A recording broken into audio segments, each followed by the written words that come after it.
Iniciamos, Ileana, por favor. Gracias a todos. Hola Daniel, buenas noches, bienvenido. Hola, hola, buenas noches. Pues Buenas bueno, noches. esta sesión está encaminada a tratar un tema realmente importante, es el síndrome de columna-cadera, lo cual representa un desafío diagnóstico para todos nosotros, ¿verdad? En tanto que la columna degenerativa pues cada día va tomando más auge en nuestra especialidad. Y tenemos como invitado al doctor Daniel Torres Fragoso. Él es egresado del Instituto Nacional de Rehabilitación en cirugía de columna vertebral y realizó alta especialidad en reemplazos articulares en el Hospital Magdalena de las Salinas. Doctor Torres, bienvenido. Hola, buenas noches a todos. Un gusto estar aquí con ustedes y agradeciendo al doctor Guzmán, doctor Sosa, por haberme invitado y a hablar de este tema. Es un tema muy controvertido en el ámbito quirúrgico, tanto como para cirujanos de columna como para ortopedistas o cirujanos articulares. Tuve la, tuve la fortuna yo soy egresado de Magdalena de las Salinas como traumatólogo y ortopedista. Hice fellow en el Instituto Nacional de Rehabilitación con el maestro Alejandro Reyes Sánchez, Rosales, Alpizar, y posteriormente tuve oportunidad de hacer otro fellow en reemplazo articular. Actualmente estoy en articular en el Hospital Magdalena. Toño, hola, hola. Sí, Yo no amigo, tengo voy. con Te perdón. escuchamos. Bueno, ¿de qué vamos a hablar? El día de hoy vamos a hablar sobre este tema, síndrome columna-cadera. Vamos a hablar sobre diagnóstico, principios, el concepto actual del síndrome columna-cadera, la semiología, cómo valorar o cómo diferenciar una patología propia de la columna o una patología de la articulación coxofemoral, como saber diferenciar de dónde proviene el dolor principalmente, y así posteriormente con base a sus mediciones radiográficas, a los balances espinopélvicos, saber qué amerita de tratamiento quirúrgico y cuál es la toma de decisión para nosotros saber si vamos a operar primero la cadera o vamos a operar primero la columna vertebral. Pásame la que sigue, por favor. Para esto tenemos que comprender que la unidad lumbopélvica como un solo concepto biomecánico interdependiente, no tratar la columna por separado de la cadera. Siempre la unidad lumbopélvica es la que nos va a determinar los balances hacia cefálico y cómo se va a comportar las extremidades inferiores y cómo en conjunto nos van a dar una unidad funcional adecuada con la finalidad de tener un balance correcto con el menor gasto o consumo energético. Tenemos que diferenciar clínicamente la fuente primaria de dolor en pacientes con patología concomitante severa, identificar el riesgo de la inestabilidad y luxación en la artroplastía total de cadera en pacientes con una rigidez espinal, ya sea por una patología degenerativa o por una instrumentación. Muchas veces la falla viene desde una mala decisión quirúrgica y con ello pues una repercusión en la articulación coxofemoral. Y así establecer algoritmos para toma de decisiones y saber, porque como lo vamos a ver más adelante, saber que siempre hay criterios, diferentes criterios entre los puntos de vista de un cirujano de columna y los de un cirujano articular, en qué vamos a operar primero. ¿Sale? La que sigue. Entonces, ¿cómo ha evolucionado el concepto actualmente de acuerdo al término de síndrome columna-cadera? ¿Me pasas la que sigue?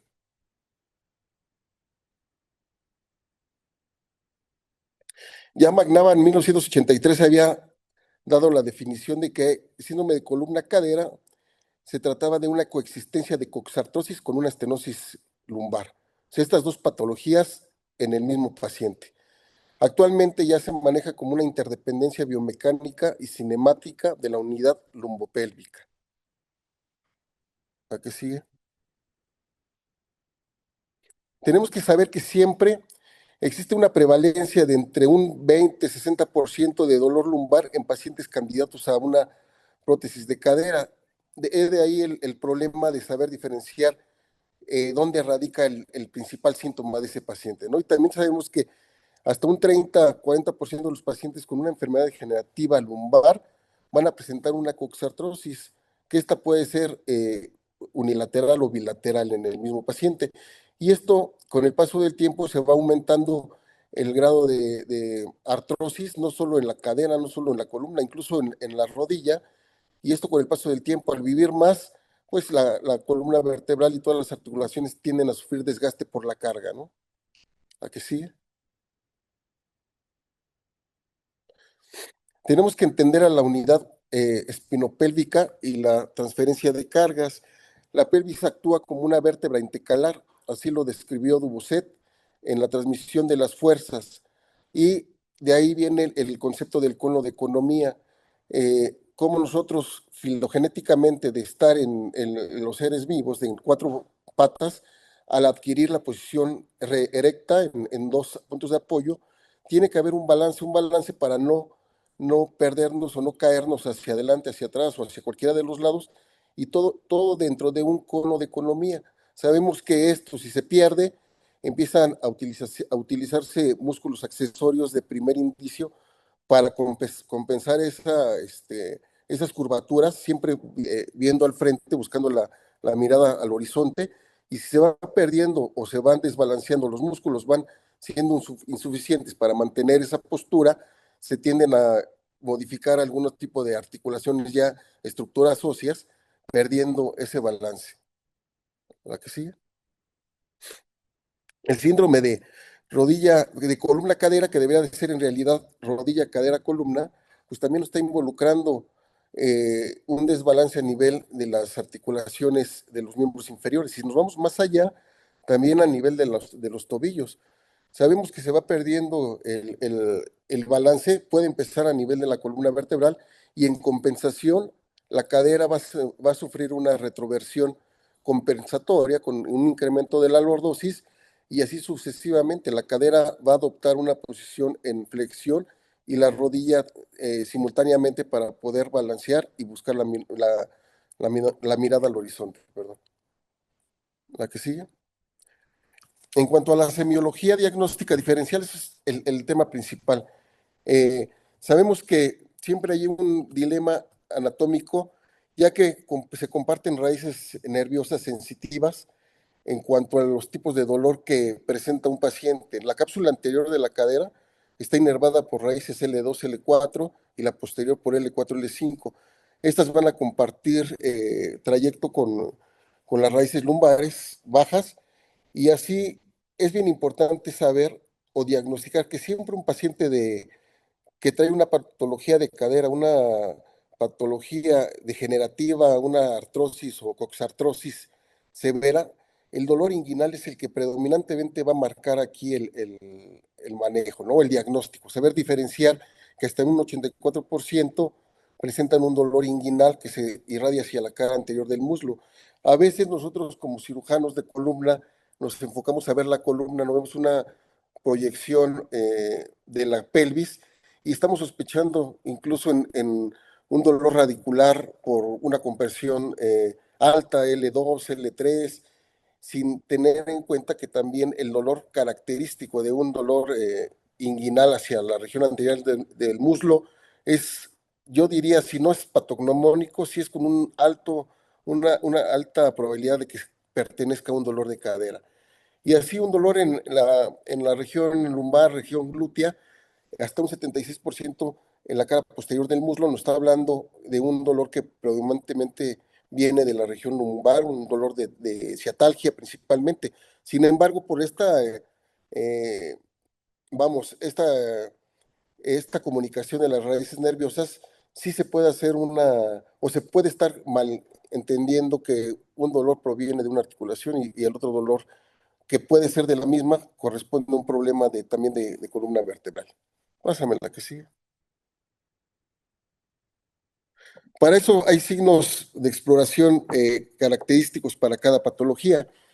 No sé cuántos de los que estemos acá, que somos cirujanos de columna, en algún momento nos pongamos a revisar las caderas, ¿no? Entonces, prácticamente nos enfocamos a la columna vertebral y pedimos, si bien nos va una radiografía en AP donde vemos la pelvis y alcanzamos a veces a ver un poquito las caderas, sino es que a veces obviamos esto y nos enfocamos en una exploración dirigida a la columna vertebral.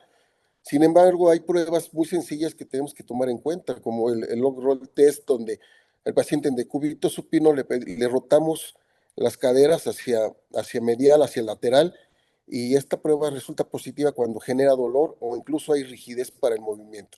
Esto ya no está hablando de un dolor característico de una patología coxofemoral o de propiamente de la cadera. Otras pruebas como la de Faber, que es la prueba de Patrick, donde nosotros le pedimos al paciente una flexión, pasivamente flexionamos la cadera 90, damos ABD, abducción y rotación externa, que esto nos origina un dolor a nivel de la articulación coxofemoral. Sin embargo, también es una prueba sugestiva de un dolor de la articulación sacroiliaca. Entonces, de ahí es el grado de confusión que se llega a presentar. Y la otra prueba de FADIR para el pinzamiento femoroacetabular, aunque en la artrosis ya severa de la cadera, también va a generar dolor, ¿no? Vamos a hacer una abducción pasiva, perdón, una flexión pasiva, aducción y rotación medial, y esto en un pinzamiento femoroacetabular por una lesión tipo CAM puede generar dolor o incluso en una artrosis importante. La que sigue.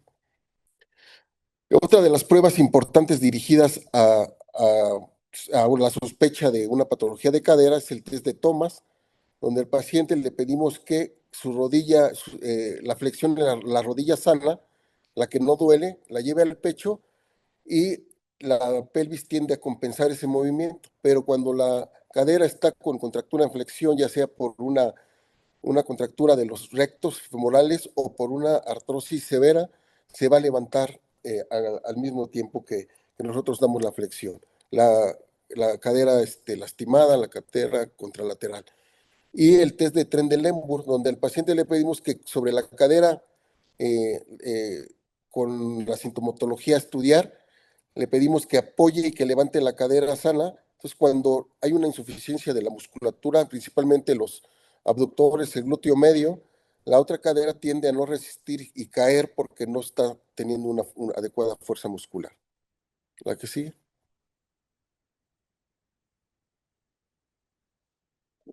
Y viene la otra, la exploración dirigida a la columna vertebral, las pruebas de la SEC, la famosa prueba que es la que todos realizamos, Bragar, donde damos flexión de 30 a 60 grados en flexión de la extremidad inferior, genera dolor. Bragar, donde regresamos la extremidad 15 grados y damos dorsiflexión al pie. Y la prueba de straight leg, las pruebas contralateral, cuando yo levanto la cadera que no duele o la extremidad que no duele, me genera un dolor en la cadera con mayor atrapamiento radicular.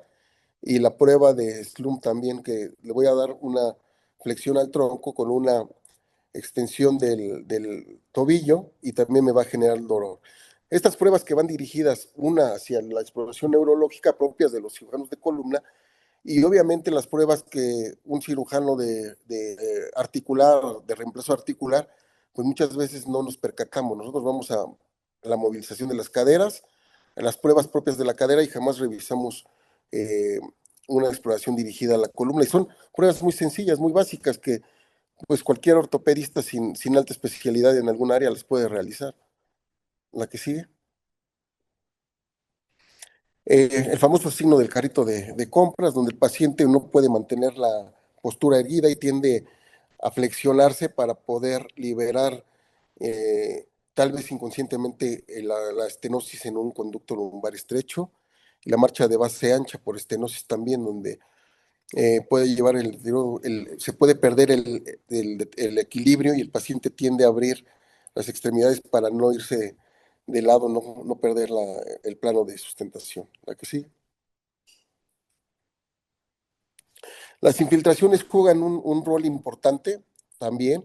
Cuando yo ya hice una exploración neurológica dirigida, obviamente neurológica a la columna y articular a la cadera, y aún así yo tengo sospechas dónde está radicando el dolor predominante en el paciente, pues puedo hacer infiltraciones. Cuando sospecho de un pinzamiento femoroacetabular o una artrosis como causa principal del dolor y yo hago una infiltración y esto mejora considerablemente, se dice que hasta un 80% la sintomatología, entonces yo ya estoy eh, pues valorando cuál es mi prioridad para tratamiento, ¿no? ¿Dónde radica el principal dolor? O en caso de columna vertebral, un bloqueo tal vez como lo mencioné anteriormente, un bloqueo de raíces. Si yo tengo un paciente con un dolor irradiado a la región inguinal, región anterior del muslo, y estoy sospechando de que es una hernia foraminal, porque veo ahí una hernia que a veces son apenas improntas, son abombamientos discales sin ser como tal una compresión, pues puedo, y lo que regularmente hacemos es hacemos bloqueos selectivos, ya sea foraminales o bloqueos facetarios, y yo de ahí determino si hay mejoría, si la prueba resulta positiva, me sirve como parámetro para yo valorar qué es lo que voy a tratar en ese momento. La siguiente. De ahí que hay varias categorías que definen al síndrome de columna cadera. Eh, Hay categorías simples donde el paciente presenta las dos patologías, pero se da cuenta que una genera el dolor más que la otra. ¿Por qué? Porque los síntomas son más claros, más evidentes de una que de la otra, y entonces nos damos cuenta que cuenta con esta enfermedad, pero sabemos cuál es la que le está ocasionando en ese momento el dolor más importante. El problema es cuando es complejo, porque ambas regiones son sintomáticas, pero no se sabe cuál es la fuente de dolor. O sea, el paciente le duele tanto la cadera, la región anterior del muslo, pero también trae dolor, trae una ciatalgia por una compresión de L5C1, y ahí es donde tenemos que también valorar y saber y definir qué es prioridad para el manejo. La secundaria, donde la deformidad de una región agrava mecánicamente a la otra. Una contractura en flexión de la cadera va a inducir a una hiperlordosis, y obviamente, esta hiperlordosis me va a generar una estrechez o una estenosis de los forámenes, una sobrecarga a nivel facetario, y esto me va a generar un dolor secundario. Las mal diagnosticadas, donde por error decidimos operar primero la cadera cuando el problema principal era corregir la columna o hacer una descompresión neurológica, y nosotros nos enfocamos a la cadera, y así es cuando ocurren los errores graves, ¿no? No tratar el problema principal de un inicio. La que sigue. Eh, Pásame la que sigue, por favor. De ahí también tenemos que saber cómo una cadera, no sé, una cadera, una alineación o un balance lumbopélvico no se comporta igual cuando el paciente está de pie que cuando está sentado. Esta es una imagen donde vemos ahí cómo los diferentes parámetros, que vamos a hablar un poquito más adelante, la incidencia pélvica, que es la con la que nosotros prácticamente una vez que termina la maduración del esqueleto hasta que nos morimos, es la misma, esa no va a cambiar. Lo que sí nos va a estar cambiando, pues, ya son los diferentes parámetros, el pelvic tilt y el sacral slope, y esos modificadores van a ser los causantes de modificar, compensar esa columna, y los que nos van a dar problemas cuando nosotros vamos a planificar una cirugía, ya sea una instrumentación lumbar o ya sea una artroplastía, una prótesis de cadera. Entonces, no es suficiente tener una radiografía de inicio, no es suficiente si yo voy a tratar una patología de columna lumbar, no es suficiente tener una radiografía AP y lateral de columna lumbar. Yo sé que actualmente vemos muchos que hacemos cirugía endoscópica, yo me considero uno de ellos, pero el tener una imagen clara ahí en el instituto, siempre en el doctor Reyes Sánchez nos exigía tener radiografías panorámicas, radiografías dinámicas, inflexión, extensión, inflexión laterales, para tener un adecuado control y saber qué es lo que vamos a manejar en ese paciente. Si hay una deformidad y nada más voy a quitar una hernia, ¿qué repercusión me va a traer a futuro? Entonces, incluir radiografías panorámicas, incluir radiografías dinámicas es sumamente importante. pero cuando ya sospechemos, eso, se encuentre con la sospecha de que trae un síndrome de columna cadera, y yo creo que después de la plática, pues ya muchos de nosotros sabremos que no se nos tiene que pasar de lado el sospechar en esta patología. Entonces, pedir radiografías en de pie y en sedestación, porque así es como vamos a ver cómo se está comportando esa unidad lumbopélvica con las diferentes posiciones. La que sigue. Entonces tenemos que la incidencia pélvica, pues es un parámetro anatómico constante, como les comenté, ese no se va a modificar, y ese lo vamos a trazar con una línea. Más adelante viene la referencia, se las digo más adelante, nada más para acá. En esta imagen lo que nos está representando es un poquito de balance sagital, que ya es tema de otra plática, pero cómo la incidencia pélvica, los índices espinopélvicos, nos van a definir qué curvatura tiene. Actualmente con la clasificación de Russoli, pues podemos ver si es un Russoli 1, 2, 3 y 4, y esto va a estar dado por la inclinación, por la incidencia pélvica, el sacral slope secundario y por el pelvic tilt. ¿La que sigue?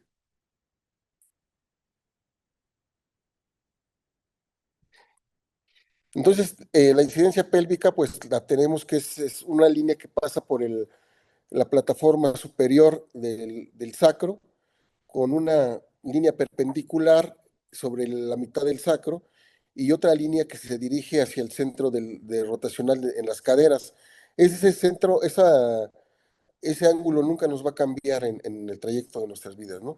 Pero de acuerdo a cómo se comporte, si es muy alto la incidencia pélvica, de ahí van a depender los modificadores. El sacral slope se puede abrir, se puede cerrar, y el pelvic tilt, y es ahí donde es cuando no se alcanza a compensar adecuadamente estas curvas, empieza la falla o la sobrecarga de los balances, se empieza a desbalancear la columna, y cuando nosotros planificamos una instrumentación y no tomamos en cuenta todas estas mediciones, es cuando nos fallan las instrumentaciones, ¿no? El famoso enfermedad del segmento adyacente, que ha sido también una controversia, si es porque me quedé corto en la instrumentación, si es porque el disco estaba lastimado, pues, etcétera, ¿no? Todo lo que ya conocemos. La que sigue, por favor. El concepto de mismatch. También se dice que la lordosis lumbar debe ser proporcional a la morfología pélvica. Se habla de una fórmula ideal de alineación donde la lordosis lumbar es igual a la incidencia pélvica más menos 9. Cuando esto supera los 10 grados, se habla de un desbalance sagital, un mismatch. Entonces empieza de un inicio a compensar los músculos abdominales, los músculos erectores de la espalda, empiezan a haber cambios modificadores a nivel de las caderas, de las rodillas, pero cuando esto no es suficiente, obviamente esto depende de un gran gasto energético, pero cuando no es suficiente se desbalancea la columna y se tiende a ir al CIFOS, ¿no? Entonces empieza a haber un aumento del trabajo muscular, fatiga espinal, estrés, y todo se va transmitiendo a la articulación coxofemoral, y si seguimos se va hasta la articulación fémuro-tibial. ¿La que sí? Existen ya, esto no me voy a meter mucho en este tema, en el gap score, que es prácticamente tema de balance sagital. Está relacionado, sin embargo, pues es un tema un poquito más complejo. ¿Me das la que sigue? El Gap Score también, que es lo que le estoy comentando, que es ya hay un software en internet donde nosotros podemos meter mediciones básicas de nuestro paciente, mediciones como la incidencia pélvica, el sacral slope, la lordosis segmentaria, la lordosis total, y ya el mismo programa nos va a decir prácticamente el tipo de acuerdo a la incidencia pélvica, tipo de Russoli que ese paciente maneja, y ahí un parámetro para nosotros tratar de alinear esos segmentos de acuerdo al Russoli que maneja el paciente, porque a veces tratamos de manejar un Russoli 1 donde la lordosis es mínima, y lo queremos mandar a un Rusoli 3, entonces ese paciente pues va a tender a la falla, ¿no? Porque pues nunca estuvo con una Rusoli armónico, ¿no? Como lo definen, que es el Rusolí 3 es el más armónico. Entonces, estos programas pues, ya nos dan prácticamente dónde tengo que corregir y cuándo tengo que corregir. Pásame la que sigue. En cuanto al síndrome, regresando al síndrome de rodilla, columna, pues también tenemos que las contracturas severas por la osteoartrosis de la cadera, cuando la cadera se flexiona y la pelvis se inclina hacia adelante, provocan una teversión. Esto provoca una inclinación espinal anterior marcada y un aumento patológico del SBA. Una contractura en flexión de la rodilla a 30 grados o deformidad severa en varo valgo van a provocar que el tronco se incline hacia un lado, al lado de la contractura en el plano coronal y que la inclinación pélvica posterior aumente al estar de pie. Y todo esto pues me va a ir generando desbalances en la unidad pélvica y con ello pues una desproporción posterior y un desbalance en las siguientes estructuras. Entonces, nuevamente viendo cómo se comporta la cadera o la unidad lumbopélvica en bipedestación y cómo se comporta cuando el paciente se sienta. Como vemos aquí en esta imagen, cómo al estar de pie, la pelvis tiende a agarrar, a aumentar la lordosis y al estar el paciente en sedestación, sentado, se entiende a hacer una retroversión, se disminuye la lordosis, el acetábulo se inclina más hacia arriba, se hace más anteverso, esto con la finalidad de coaptar más la cabeza femoral y no sufra ningún tipo de pinzamiento o luxación. Y eso es bien muy importante porque lo vamos a ver más adelante por qué razón nos van a fallar las prótesis, por qué la colocación convencional de una prótesis nos falla y no corresponde a los parámetros actuales en el síndrome de columna cadera. ¿Cómo tenemos que modificar esos parámetros? La que sí. Nuevamente vemos cómo se comporta una cadera cuando está rígida, el paciente está de pie o cuando el paciente está en sedestación y cómo hay factores luxantes cuando esa cadera no tiende a compensar, no tiende a modificar por la rigidez propia o porque tiene una instrumentación previa. Y también hay que ver tipo de instrumentación, porque si nosotros pensamos en una instrumentación a sacro, probablemente decimos, bueno, se pierde el movimiento, pero no es lo mismo si instrumentamos a ilíacos donde la rigidez es más importante. Y también va a depender si esa rigidez está en una columna que nosotros dejamos plana, la dejamos con sifos y la dejamos con extremada lordosis. De ahí va a depender también si se me puede o hay riesgo de que se me luxe la prótesis a futuro, se me puede luxar estando el paciente de pie o estando el paciente sentado, dependiendo también cómo nosotros coloquemos este, ese acetábulo de acuerdo a la rigidez que tenga el paciente. Ujú. También hay que tomar en cuenta que con el paso del tiempo, la columna sin tener artrosis pues, va presentando disminución en los arcos de movilidad, en los segmentos, en los espacios. Sabemos que eh, con el paso de la edad, de tener cierto movimiento, cada segmento o discal se va perdiendo y otros van aumentando. Los segmentos inferiores de la columna, conforme pasa el tiempo, van perdiendo movimiento, mientras que los segmentos cefálicos en busca de una compensación, van aumentando su movimiento. Esto sin tener una patología propiamente degenerativa establecida. ¿A que sí?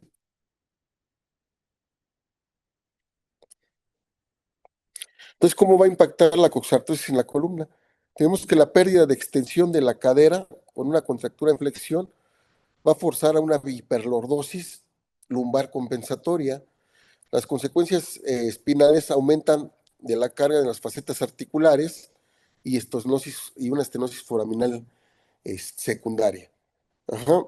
Se va a disminuir el rango de movimiento espinopélvico global. ¿La que sigue?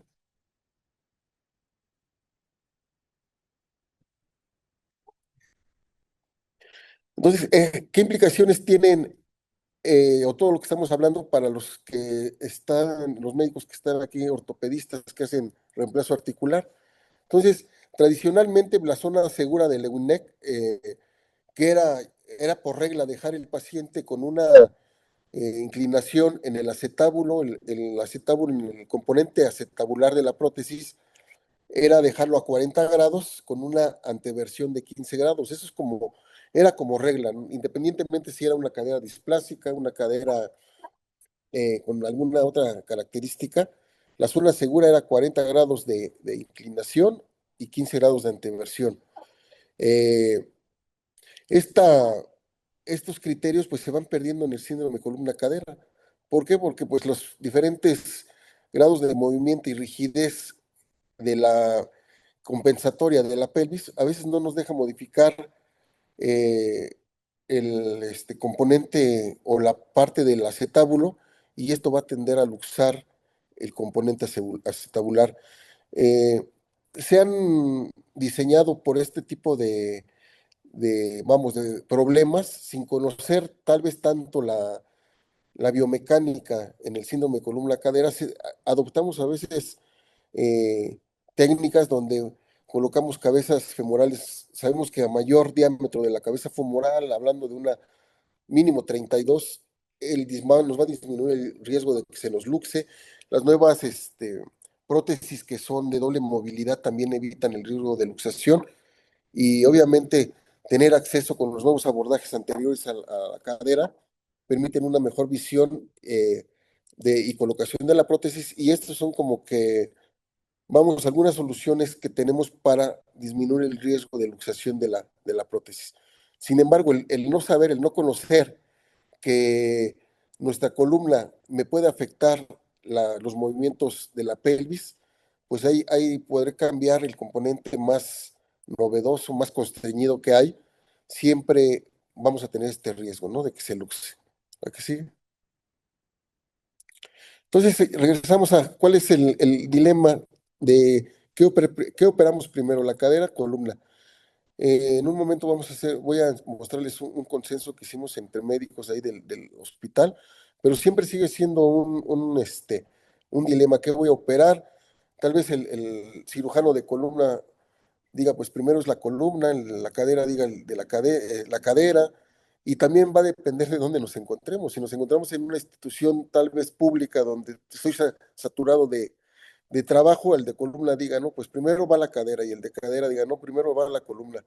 Pero bueno, son puntos de vista. Por eso el objetivo es hacer un consenso y saber establecer puntos clave o un algoritmo para decidir qué es lo mejor para el paciente, qué le puedo operar primero sin modificar a corto plazo el problema que tiene el paciente, ¿no? El problema de la otra enfermedad.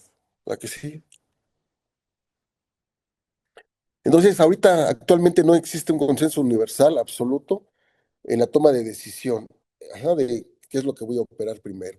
Entonces, sí, es bien importante tener una evaluación biomecánica, individualizar a cada paciente con una buena semiología, una buena clínica, para ver qué es lo que realmente requiere de primera instancia nuestro paciente y no caer en los errores que habitualmente se, este, se presentan. Entonces, actualmente existe una tendencia por dar una prioridad a la prótesis de cadera, la artroplastía, claro, en ausencia de un déficit neurológico, porque un déficit neurológico ya nos habla de que primero tengo que tratar la columna vertebral, porque ahí nos gana un paciente con una síndrome de cauda, síndrome de cono, y por tratar de buscar un balance desde la unidad pélvica, pues el paciente puede tener una consecuencia catastrófica. ¿La que sigue?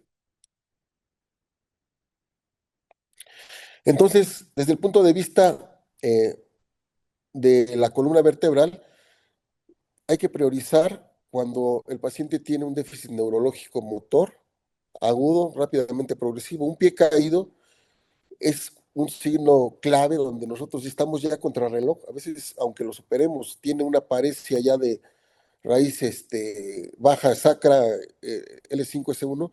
A veces el paciente ni operándolo llega a recuperar la fuerza muscular. Entonces, esto sí nos podría hablar de una prioridad en el manejo de la columna vertebral. Como ya les mencioné, el síndrome de cauda equina, una mielopatía toracolumbar, Las claudicaciones neurogénicas severas, ahí sí probablemente sea un poquito controversial si lo opero primero la cadera, si usted tiene una coxartrosis antes que la columna vertebral.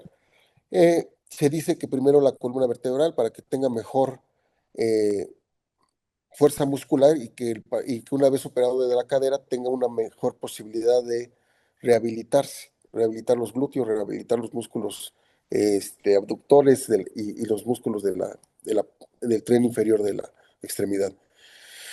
La deformidad espinal severa, inestable, que amenaza el balance global inminente.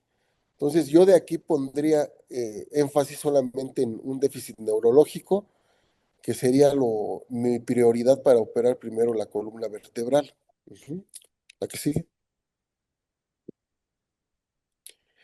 Priorizar la artroplasia de cadera, no sé si les ha pasado a nivel institucional ahí en el hospital, que es un hospital uno de concentración en Magdalena de las Salinas, un hospital prácticamente de pura ortopedia y enfermedades de columna vertebral, de cadera, de rodilla. Entonces, es bien común ver, y de acuerdo a mi experiencia, bueno, esto es mi experiencia, yo, un paciente que veo con un dolor por una artrosis severa de la cadera, yo considero que es un dolor, a menos que sea un dolor por una hernia discal súbita aguda, yo creo que es más incapacitante un dolor de cadera desde mi punto de vista. Entonces, yo siempre he optado por primero operar la cadera antes de operar la columna vertebral. Ajá, ¿esto por qué? Porque también estos pacientes van a presentar contracturas fijas en flexión, van a mantener la pelvis en una anteversión forzada, un incremento de la hiperlordosis, y ahí viene todo un desbalance proporcional a nivel espinal. Y esto pues, nos va a generar mayor gasto de energía, contracturas musculares severas, y muchas veces incluso al corregir la patología de la cadera, las lumbalgias o los síndromes facetarios que presentan los pacientes, pues tienden a la mejoría sin tener que operarlos, ¿no? Pero bueno, ese es un punto de vista que yo tengo. La que sigue. Entonces tenemos que la restauración del centro de rotación y la eliminación de la contractura en flexión van a disminuir la anteversión pélvica patológica. ¿Y cuál va a ser el impacto lumbar? Lo que les había comentado, va a reducir la hiperlordosis lumbar compensatoria, la descompresión dinámica de las facetas y los forámenes, y muchas veces resuelve el dolor lumbar secundario. ¿La que sigue?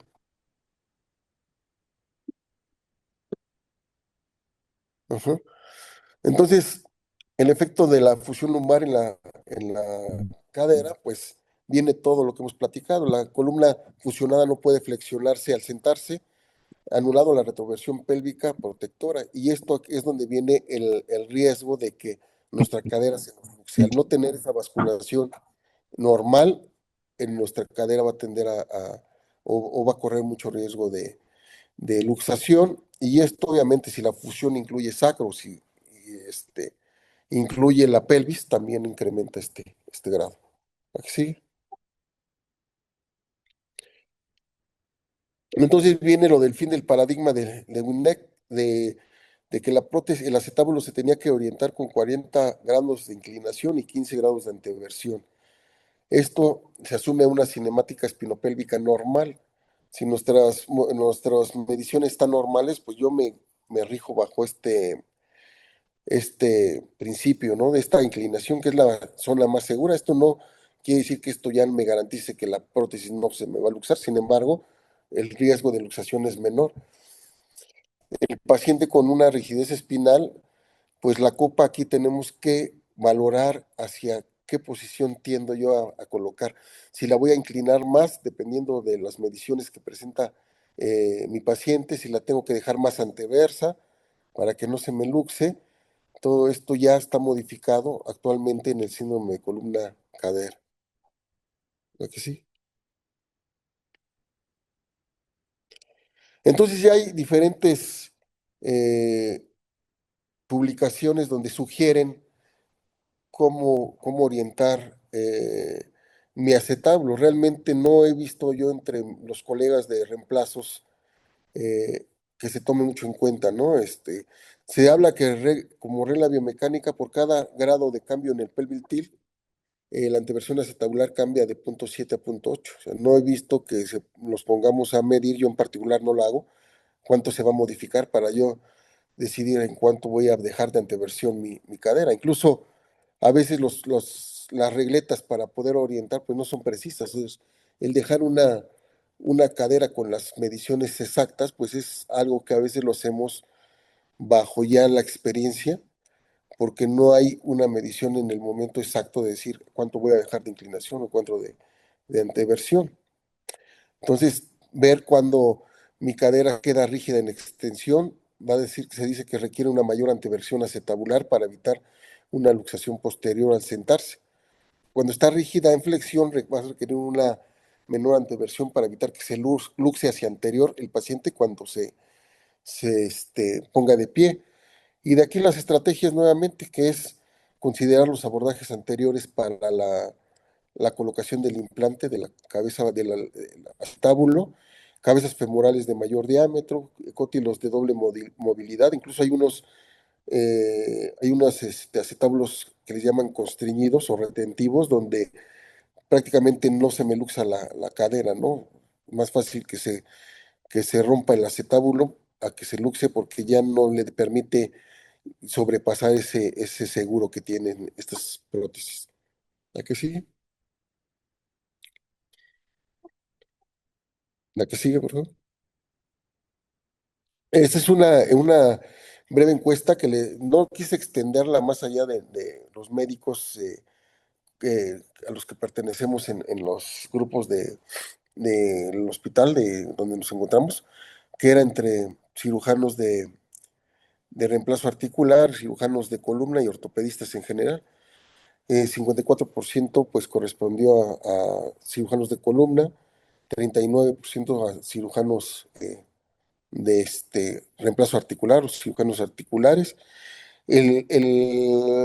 Incluí o quise incluir eh, dónde labora cada médico, bueno, de dónde era, si los médicos trabajaban en institución pública o en institución privada, porque eso es aunque no parezca eh, ¿verdad? Pero realmente sí depende, ¿no? Y depende en el sentido de que si es un paciente de institución, pues tengo mi agenda hasta dentro de 8 meses para operarte, pues ve que te operen primero la cadera, ¿no? O viceversa.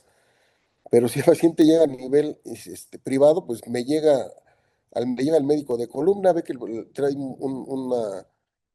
una espondilolisthesis, una estenosis, y no se diga más, ¿no? Le trato la columna y no me fijo en la cadera. Entonces, sí son criterios que quise tomar en cuenta. Esto apenas lo estamos fortaleciendo un poquito más y ahorita de entrada, pues fue básicamente algo sencillo nada más para ver los puntos de vista de los médicos y qué tanto conocían sobre el tema del síndrome columna-cadera. Entonces, por otro apartado es el esfuerzo, qué frecuencia identifican los síntomas de un síndrome de columna cadera en su consulta y hay que en 47% me dice que frecuentemente. Ajá, yo creo que aquí, bueno, valdría la pena ver si estos médicos, ya no lo quise anotar, correspondían más a los conocimientos de los cirujanos de columna y el 37 a los cirujanos de reemplazo articular, ¿no? Puede ser que me equivoque y sea al revés, que conozcan más sobre el síndrome columna-cadera a los cirujanos de cadera. Pero bueno, esto no lo concreté. ¿La que sigue?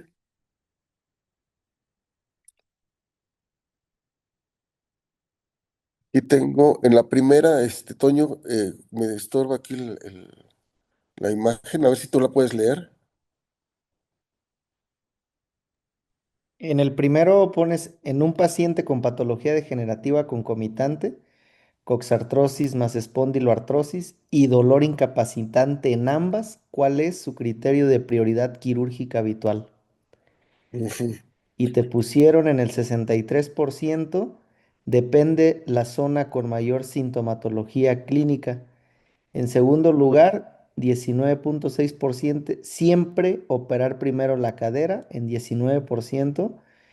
Y en el 10.9% te pusieron siempre operar primero la columna? Bueno, esto nos habla de que sí se tiene un conocimiento, ¿no? Tal vez no sea tan abundante, pero el operar primero la articulación con mayor dolor, obviamente, que habitualmente es la cadera, y y dejar por último la columna vertebral, salvo sus bemoles, ¿no? Que ya comentamos hace un momento. Considera que la artroplastía total de cadera aumenta significativamente el riesgo de complicaciones en una fusión lumbar posterior o viceversa. Pues aquí tuvimos que el 56% dice que no, que el orden no afecta el pronóstico a largo plazo, si el balance sagital es estable.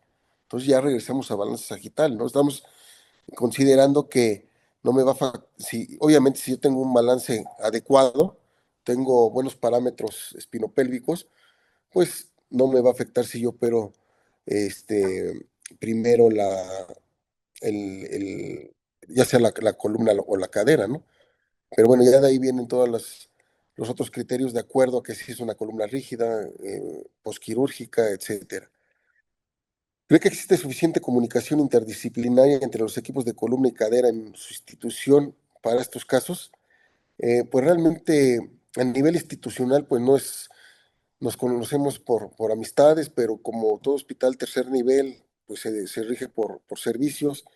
Nosotros estamos en otro piso, no estamos en el piso de los médicos de reemplazo articular, entonces, pues nunca se toman los criterios por partes individuales, ¿no? De acuerdo a lo que yo considero, mi experiencia y a lo que he leído, yo decido si le envío el paciente al de cadera primero o viceversa. A nivel privado, pues influyen otros aspectos, ¿no? Que ya mencioné hace un momento. La que sigue. Entonces, llegamos nuevamente, ¿qué operamos primero? Entonces, si existe un déficit neurológico, una descompresión, fusión lumbar, es prioritario para operar, pero siempre teniendo en cuenta que pues, recuperar tal vez un balance espinopélvico y con ello saber que si yo a futuro tengo ya un proceso artrósico en cadera que me va a requerir una prótesis, saber cómo tengo que orientar ese acetábulo para que posterior a la cirugía de columna yo le pueda ofrecer una cirugía de reemplazo articular. Esperar y no operar de inmediato, no esperar de 3 a 6 meses. Sabemos que en lo que se restablece un paciente de una instrumentación, de una corrección de balance, tenemos que esperar que se adapte todo las curvaturas normales, ver si no hay una subsidencia de las cajas, si no se pierde la corrección. Y una vez que yo veo que he alcanzado una estabilidad en el balance, entonces yo ya podré tratarle la cadera si es que lo amerita, porque no todas las artrosis generan dolor. Entonces ahí es donde yo estaría por definir si opero primero la columna vertebral. Y un dolor mecánico predominante, una artrosis, yo lo repito porque ver un paciente con dolor de cadera, el paciente llega llorando porque aparte de ser muy doloroso, pues les impide cualquier movimiento, sentarse, acostarse, es como que muy característico ese tipo de dolor. Entonces, siempre tener las dos consideraciones en mente. ¿Para que sí?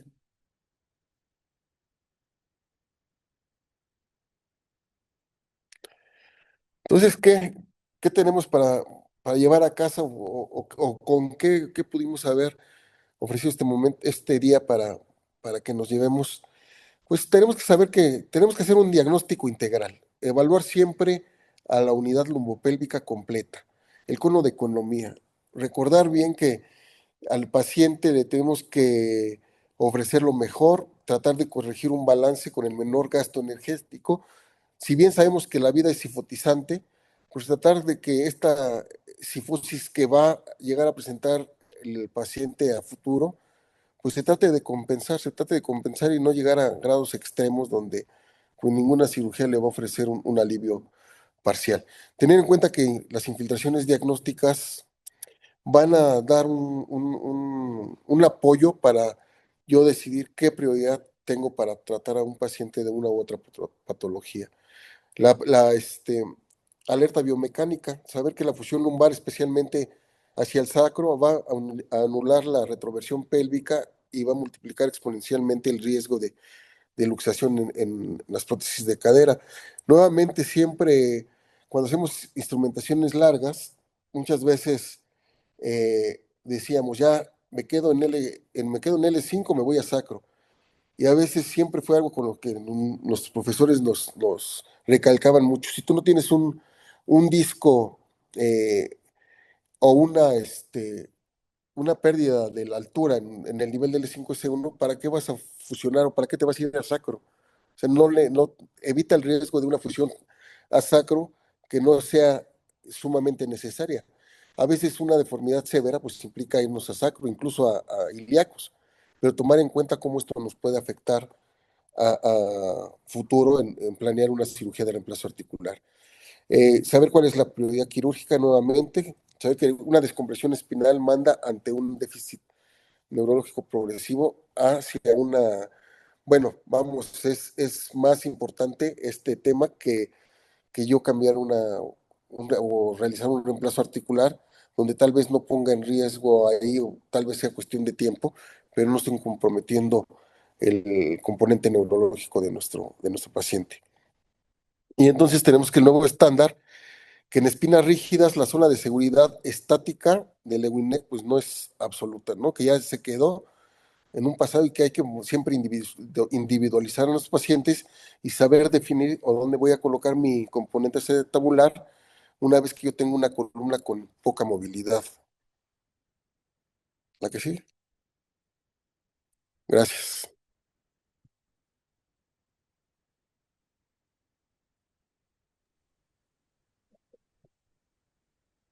Este es un tema con bastante controversia.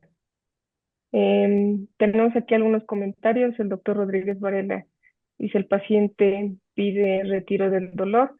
Se le explica que primero debe operarse la cadera antes de la columna, ya que al operar columna primero seguirá con dolor y limitación en la cadera. Es un punto de vista del doctor Rodríguez. Y te pregunta el doctor Diego Cortés si tiene alguna utilidad la cirugía robótica en estos casos, en donde se debe hacer una corrección de la orientación de la copa acetabular.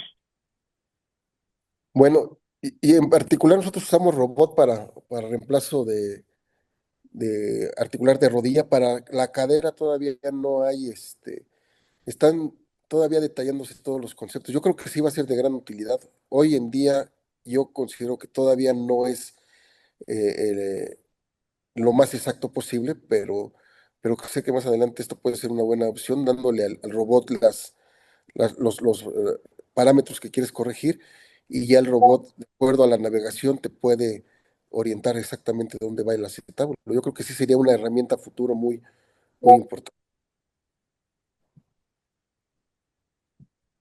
Sí, en cuanto a lo que decía el doctor Rodríguez Varela, efectivamente, si el paciente va a que le quites el dolor y saber cuál es el dolor, ¿no? Primero, o sea, de ahí, ¿qué me duele? Me duele traigo ciática o traigo coxalgia.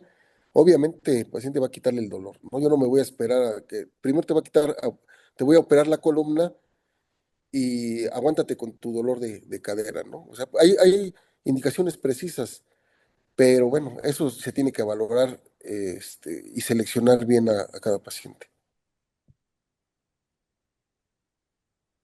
Ya. Me parece que el doctor Tejeda tiene preguntas.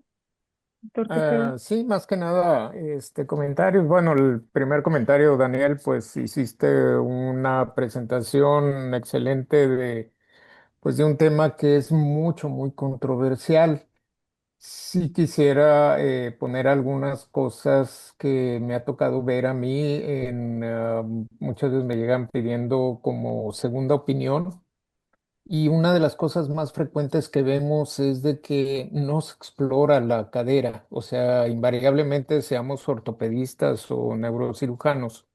Uno de los errores que cometemos es no tener como protocolo que invariablemente de que exploremos la columna, también tenemos que explorar la cadera. Para mí el mecanismo, el movimiento de rotación de la cadera es fundamental en la exploración del dolor de columna, porque también lo tenemos que ver. El trayecto de dolor, como muy bien mencionaste, del dolor en la ingle que se irradia a la superficie anterior del muslo y que incluso nos llega a la rodilla, es, como decías, es prácticamente patognomónico, casi, casi de un dolor de cadera. Hay que diferenciar del dolor lumbar, ¿no? Que es, pues básicamente es posterior, ¿no? Pero pues básicamente eso, ¿no? Ahora, cuando pedimos las radiografías, hay una cosa que también se nos pasa por alto. Casi no le damos importancia a las radiografías. A mí con mucha frecuencia me llegan pacientes de columna con una resonancia de columna lumbar, pero no me llegan con radiografías. Y en las radiografías habitualmente yo les pido, cuando se van a pedir cuando se hacen el estudio de inicio, les pido radiografías columna lumbar y pelvis con ambas caderas como protocolo, porque muchas veces se nos pasa por alto que el dolor también puede venir de la cadera. Entonces, una de las cosas que obviamos mucho es irnos directamente a la resonancia sin haber visto cómo están imagenológicamente las caderas. No sé si te ha pasado a ti, Daniel, pero a mí con cierta frecuencia me pasa eso, de que estamos viendo la columna, pero no estamos viendo cómo están las caderas. En cuanto a, no sé, vi en el cuestionario que tú pusiste, vi que decías, ¿siempre se inclina por primero la cadera o siempre por la columna? Yo creo que tiene sus variantes, que podemos tener patología degenerativa lumbar y patología degenerativa de cadera, pero también si tiene un déficit neurológico, yo creo así ya lo estableciste, lo comentaste muy bien tú, de que pues la prioridad sería la liberación de las estructuras neurológicas. Y si el dolor es de predominio de cadera por la intensidad que da y sobre todo una cosa muy importante, por la limitación funcional que ocasiona. Una coxartrosis prácticamente de rigor, un grado 3, un grado 4 va a ser de manejo quirúrgico. Pero a diferencia de la columna lumbar, no siempre el proceso degenerativo, aunque lo veamos avanzado, no siempre va a ser de manejo quirúrgico. Entonces yo creo que ahí son situaciones que hay que diferenciar. Para mí la clave, desgraciadamente, es en algo que no hacemos, el manejo multidisciplinario, ya sea de ortopedia, de neurocirugía, pero como que no nos gusta el manejo interdisciplinario, no nos gusta pedir opinión a otros colegas que manejan otras áreas diferentes de las de nosotros, ¿no? O sea, el cirujano de columna no le gusta pedirle la opinión al de cadera, al neurocirujano no le gusta pedirle la opinión al ortopedista, el ortopedista no le gusta pedirle opinión al neurocirujano. Entonces yo creo que ahí nos falta mucha cultura de manejo interdisciplinario. No sé cómo lo veas tú, Daniel. Sí, efectivamente, doctor, es lo que le comentaba, que a veces ha llegado a suceder donde un paciente en institución pues se opera de la columna porque operamos, pues está mal decirlo, ¿no? Pero pues se llegan a operar imágenes, se llegan a operar radiografías, resonancia, el paciente sigue con dolor y viene con una radiografía donde vamos a ver, a mí me tocó un caso donde yo le operé una listesia al paciente y seguía con mucho dolor, entonces pido la radiografía de control y en la radiografía de control se alcanza a ver la parte de la cabeza femoral con una necrosis vascular severa. Entonces, pues se operó la patología de columna que no era la que el paciente le aquejaba en ese momento, ¿no? Ya posteriormente se le puso su reemplazo. Pero sí, sí llega a suceder muy frecuentemente que nos enfocamos a ver de lo que más tenemos conocimiento y dejamos a un lado lo demás, ¿no? O también se llega al otro extremo, donde le dice, bueno, yo te opero primero la columna, aunque no sea la causa principal, pero te opero la columna porque traes una hernia ahí, grande, y ya una vez operado te mando con el cirujano articular para que te opere la cadera, ¿no? Y entonces el paciente, pues,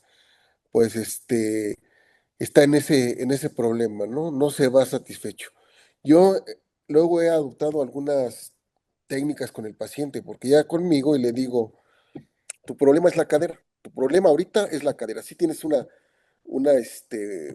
patología en la columna, pero tu problema es la cadera. Cuando yo estaba en el módulo, en el servicio de columna, y yo le decía, por favor, ve con los médicos de cadera y coméntales, dile, yo sé que ustedes dicen que me opere primero la columna, pero yo, y como estrategia, ¿no? Era comentarles, usted aférrese y diga que no se va a operar la columna porque le da miedo, X cosa, porque si no, lo van a regresar y así es. Es pasarse al paciente, no, ahora tú, ahora yo, ahora no me toca, si me toca, no me toca. Entonces, era concientizar al paciente que su problema no se iba a quitar y si se complicaba iba a ser un problema más severo. Pero sí, habitualmente sucede eso.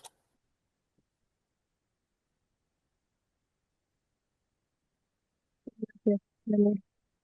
Yo nada más una pregunta. Bueno, primero felicidades por la ponencia, excelente plática y Gracias. nada más a modo de quedarnos como con una especie de resumen.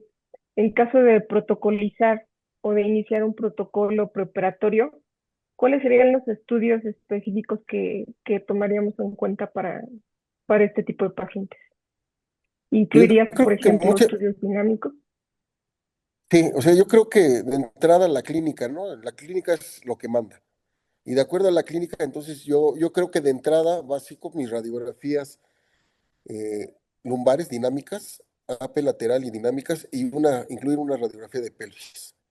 Ajá. Y ya que si yo veo que el paciente viene con posturas forzadas, con una pérdida del balance, pues sí, he tenido que pedir espinogramas o radiografías panorámicas para ver dónde está el problema, porque a veces el problema viene desde arriba, ¿no? Y también viene con patología concomitante, no solo lumbar, sino cervical. Entonces, yo creo que de entrada como protocolo es radiografías de columna lumbar simples y dinámicas y siempre incluir una radiografía de pelvis. Gracias, Daniel. Bueno, buenas noches. Doctor, Sí, buenas noches. Soy el doctor Ortega. Daniel, gracias por tu plática, excelente. Quería comentar que es un manejo difícil, también difícil el hacer el diagnóstico, porque tanto hemos visto pacientes con espondiloartrosis o espondilolistesis y también con las coxoartrosis o las necrosis avascular, que llega a suscitar y a confundir clínicamente para cuál sería el manejo de inicio al paciente. Pero también hay algo que debemos de tomar en cuenta, los pacientes que han sido operados de artroplastia total de cadera y también de columna. También viene el peloteo. Es que eso le corresponde a columna, eso le corresponde a articular. Y es una situación de demostrarle al paciente cuál es la patología que le está generando, porque pueden decir una cirugía fallida en columnar o la cirugía de cadera que también tiene su componente por aflojamiento acetabular o aflojamiento del componente femoral, que son las cuestiones que debemos tener en cuenta, porque también viene la situación clínica y actualmente es lo que está suscitando mucho con los pacientes. El manejo inicial de la prótesis total de la cadera y tiene su aflojamiento y es un dolor insoportable, no tanto el radicular, sino el apoyo que no le quitan ni con el analgésico por la situación del movimiento del componente femoral en el tejido eso o el componente acetabular. Eso también debemos de tomarlo en cuenta, ¿no? Y así me Ujú. ha pasado a mí, porque a pesar de que uno les demuestra clínicamente, radiológicamente y por estudios de gabinete, les electromiografías, mira, no tengo que hacerle ya la columna vertebral. Es que está mal de la columna, ¿no? Pero mira, tu problema es situaciones de tomar un gamagrama a nuestros pacientes, tanto posoperados de cadera, para demostrar realmente al servicio de la cirugía articular que algo está fallando en su procedimiento de ellos, ¿no? Así es. ¿Tú qué Sí, opinas al respecto? ¿Qué estudio les mandas aparte? efectivamente, siempre, obviamente, cuando es un aflojamiento eh, en la cadera, Claro. Ujú. ver ese halo, ¿no? Ver ese halo que se forma, si es que puse un acetábulo, si lo dejé a press feed o le puse tornillos y ese halo que genera, también ver el halo que se genera o si ya hubo un aflojamiento a nivel del componente femoral, que son característicos y que principalmente se van a presentar con los movimientos de rotación en la extremidad, ¿no? O sea, a diferencia de que si la cadera estuviera en su lugar, no va a generar dolor. Y esto, qué buen punto tocas. Hace poco tuve el caso de un paciente y papá de un amigo, lo operaron de la columna. Si bien la cadera no quedó con las mejores inclinaciones, pero bueno, este paciente no le dolía la cadera, le dolía, tenía una estenosis lumbar y tenía compresión radicular alta también. Entonces, al paciente ya había ido con un médico, con otro, le dijeron que la cadera estaba mal colocada, mal colocada. Entonces se aferró el paciente a que iba a querer demandar al médico que le puso la prótesis. Total que al final ni yo hablé con él, le dije que su problema de la cadera, si bien no era la mejor, no tenía problemas, no estaba floja y no estaba causando dolor. Pero pues bueno, el paciente ya venía con la idea de que se la cambiaron, me encontré a este amigo el fin de semana y me dijo que estaba convaleciente porque al final sí le cambiaron la prótesis. Entonces, sí, sí, sí, eso llega a suceder. Gamagrama o estudios también cuando sospechamos en un aflojamiento séptico, pues pensar en reactantes de fase aguda para procalcitonina, la proteína C reactiva y todos estos componentes para ver si hay una infección en desarrollo que me pudieran estar ocasionando el dolor. El aflojamiento tuve un paciente donde se aflojaron los tornillos de la copa este, acetabular, el paciente lo mandé con un algólogo intervencionista y él se le ocurrió pedirle una tomografía y los tornillos de este paciente estaban pues clavados ahí en el psoas. Entonces el paciente cuando hacía flexión pues, le causaba dolor, ¿no? O sea, se aflojó la copa y causaba un dolor severo que al final se tuvo que resolver cambiando el implante. Sí, porque es Sí, la gran diferencia, ¿no? Ese dolor insoportable porque el paciente no puede apoyar. Si tiene un componente femoral menor que el diámetro del canal óseo, o sea, se puede aflojar, pero también si está muy grande, puede agarrar y pues tener microfracturas en el componente femoral que puede también diferenciarse con el dolor de todo lo que es irradiándose a la rodilla, ¿no? Y así es, confundirse con un problema radicular. A mí me ha así es, tocado pacientes de ese tipo que no se han operado de columna, tienen una enfermedad discal degenerativa, pero en la cual no tienen ninguna sintomatología. Pues no es que su problema ya es de columna, pero no amerita una cirugía de columna mi paciente actualmente, si no exactamente, es el problema, que se llega a confundirse y tener ahí como alertas, ¿no? Como unas banderas. Ujú. así es. Felicidades por tu Gracias, plática. señor Ortega. Salud. Claro. Sí, doctor Guzmán. Gracias, doctor Ortega. Doctor Oscar, me parece que tiene usted una pregunta. Sí, pues excelente plática, me felicito. Este es Gracias, un doctor. tema que yo creo que a todo el mundo nos ha pasado, esos temas de cadera columna. Y dentro de los estudios que tenemos como armas para hacer más diagnósticos, más precisos, en la escuela donde yo estoy, hospitales universitarios, cuando tocan estos temas de que un paciente trae las dos cosas y trae una sintomatología que no podemos descifrar, si es de arriba o de abajo. Quería preguntar si has tomado en cuenta los pacientes que no traen una sintomatología neurológica clásica, en donde nada más traen pues disturbios neurosensitivos. La ayuda con una electromiografía de extremidades creo que nos avanzan mucho para decisiones. Si sale positiva con radiculopatía o neuropatía, tomar más en cuenta esas sintomatologías de la región de columna. Nos ayuda como un elemento más de imagen. No sé si tú lo tomas en cuenta en tus decisiones. Sí, sí, sí lo tomo en cuenta cuando tengo sospecha o cuando me da síntomas, ya no radiculares, sino por una neuropatía. Incluso yo a veces, cuando no tengo claro que el dolor provenga o de la cadera o de la columna, se los mando a un médico, a un neurólogo, pero yo me apoyo de un neurólogo de mucha confianza que está aquí en la Ciudad de México, que es especialista en nervio periférico. La electromiografía, pues no es altamente sensible, entonces tiene ahí sus bemoles. Entonces yo a veces un Guillain-Barré, una neuropatía por esclerosis múltiple o incluso un ELA, ¿no? Una esclerosis lateral amiotrófica, pues a veces se nos pasan porque nosotros nos clavamos en la patología de columna y cadera y a veces es una patología de fondo que si nosotros operamos va a evolucionar hacia la progresión, ¿no? El deterioro. Entonces sí, efectivamente, cuando yo no tengo claro el problema, obviamente yo los protocolizo con electromiografía, potenciales evocados, pero si esto no me sale con algo claro, me apoyo ahí con otros especialistas.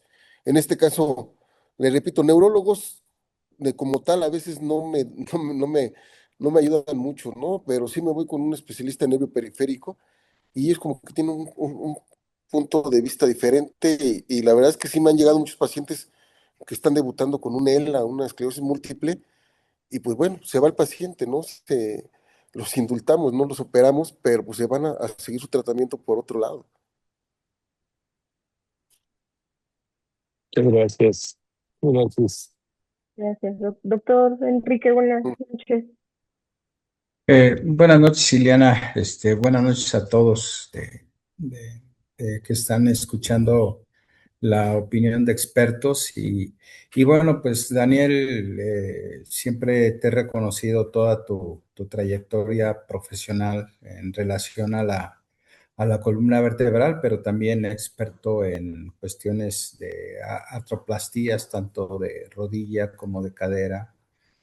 Y realmente has entendido o has buscado ese enfoque de estas entidades que ya se están presentando en nuestra consulta, de que el paciente te llega con un problema de la cadera, la columna y la rodilla, ¿no? Porque hay un deseje impresionante en este tipo de pacientes que son pacientes arriba de 60 años y vienen con mucho dolor. Entonces, hacer la semiología del dolor y buscar qué tanto porcentaje hay de sintomatología, tanto de la columna, pero también la parte neurológica, que es algo también clave, importante para tomar una decisión, y la misma coxartrosis. Entonces, nosotros ahorita aquí en el hospital donde estamos, ya llevamos como 15 casos, lo estamos trabajando con el servicio de cadera y con el servicio de columna, en el cual ya tenemos un protocolo ya establecido y dentro de ellos les pedimos el espinograma. Creo que es muy importante considerarlo si vamos a hacer una instrumentación de un paciente que tenga una deformidad en el plano sagital o en el plano coronal, y ver las características propias de cómo está posesionada el hueso ilíaco, ¿no? Si está en anteversión, si está en neutro, si está en retroversión, si tiene mecanismos compensatorios, como tú ya lo decías, la cadera se va hacia adelante, la pelvis se va hacia atrás, hay contractura de los isquiotibiales y por eso te hace la flexión de la rodilla y todavía aterriza los pies. Son pacientes que tienen un problema de la mecánica de marcha, se altera todo lo que hablabas del cono de Duboisier. Entonces, son pacientes que se van deteriorando de una manera progresiva y dentro de ese protocolo, nosotros también para tomar una decisión junto con el servicio de cadera de las cosas que ya mencionaron, las placas simples, las dinámicas, la tomografía, la resonancia, le tenemos que pedir el espinograma para determinar las características de todo lo que es el SBA, todo lo que la posición que tiene la pelvis, y también le pedimos radiografía sentado al paciente para ver el eje coxofemoral, que es muy importante en tomar la decisión. Si bien es cierto, hemos tenido pacientes con 2 prótesis ya, o sea, pacientes con artritis reumatoide, donde la calidad del hueso también impacta mucho. Tenemos que hacer las densitometrías o las unidades Hounsfield para determinar si se va a implantar a un paciente de cadera o de columna, tener los mejores resultados. Y como les reitero, ya nos han llegado pacientes con con doble artroplastia de cadera, con una prótesis de rodilla y después la columna. O si no, empezamos con la columna, terminamos con la cadera, pero sí tenemos que tener como que ese manejo multiinterdisciplinario, porque es lo que nos va a poder entender de poderlas manejar de manera conjunta. Estamos trabajando ya lo estamos haciendo con un médico que se dedica a la artroplastía de cadera y en el hospital, entonces les pedimos la interconsulta, ellos nos la piden, la sesionamos con sus fellows de cirugía articular, junto con nosotros en el área de la columna y estamos ya operando ya estos pacientes de manera conjunta. Entonces es un manejo multiinterdisciplinario que sí requiere de un análisis del comportamiento, de cómo se están, como tú decías, el PA, el eslop sacro, el til pélvico, la plomada, ver los mecanismos compensatorios para poder hacer o ejecutar una buena artroplastía de cadera, aunque ya platicando con uno de los expertos en México, que es el doctor Eber Mérida, me decía, bueno, es que tú déjame la columna armonizada, armonízamela y yo ya me dedico qué es lo que le voy a hacer con la cadera, ¿no? Entonces dice, y cuando no está armonizada, entonces yo tengo que poner la prótesis, entonces busco una prótesis del componente acetabular, como tú dices, que puede estar un poco más anteversa, y hay unas que traen una ceja, no sé, tiene un nombre específico que tú sí lo conoces, para que te haga el tope y no se te luce el paciente, ¿no? Entonces creo que el invitarlos a ustedes, si quieren entrar en este protocolo, pues sería un estudio multicéntrico, bihospitalarios, en el cual nosotros podamos tener un número de casos más grandes de cuál es la decisión o subirlo a Spine Webinar y darles la opinión para la toma de decisiones, si es la artroplastía primero, si es la columna primero, porque si es una coxartrosis grado 4 y tienes una radiculopatía que no te está dando mucha sintomatología y ver el tiempo de evolución del componente de la raíz, quizá a lo mejor sea muy importante primero la artroplastía y tú como ya empiezas a manejar la endoscópica, la uniportal, la biportal, puedas hacer la pura liberación porque no tiene mecanismos compensatorios, está bien balanceada tu columna y creo que ahí es el mejor éxito que nosotros podamos tener como cirujanos a la hora de la toma de decisiones. Entonces, pues Daniel, muchas felicidades por este tema tan importante. Gracias, maestro. Muchas felicidades, Daniel. Y bueno, pues por cuestión de tiempo, damos la noche de hoy finalizada esta sesión. Agradecemos a todos su participación, por todas sus preguntas, respuestas, y pues nos vemos la próxima semana. Pasen bonita noche. Gracias. Gracias a todos. Hasta luego. Buenas noches. Gracias a Hasta luego, todos. hasta luego, buenas noches. Buenas noches. Vamos, amigo. Excelente inicio de semana. Muy buena, muy buena. Igualmente.